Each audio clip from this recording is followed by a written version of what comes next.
आणि ज्यावेळेस मी ह्याच्यापूर्वीही तारांकित प्रश्न केला होता त्यावेळेस केंद्राकडनंही सांगितलं जात होतं की हा राज्याचा विषय आहे आणि हीच विषय मी अश्विनी वैष्णवजींच्या पण लक्षात आणून दिला की साहेब म्हटलं केंद्र राज्य राज्य केंद्र म्हणून चालणार नाही, ह्या ठिकाणी निर्णय घेणं अपेक्षित आहे.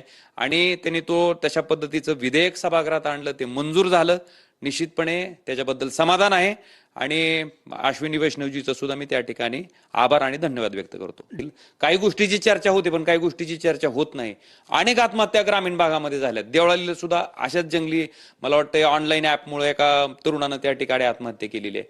मला वाटतंय असंख्य प्रकरण आहेत आणि खरं हा सामाजिक विषय झालेला होता आणि पुढच्या पिढीला जर वाचवायचं असेल तर ह्या ऑनलाईन गेमिंग ऍपवर बंदी आणण्याशिवाय दुसरा कुठलाही पर्याय नव्हता आणि ती आणली, त्याच्याबद्दल समाधान आहे.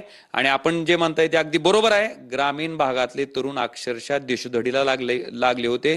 पुढची पिढी बर्बाद होण्याच्या मार्गावर होती. ती मला वाटते सरकारनं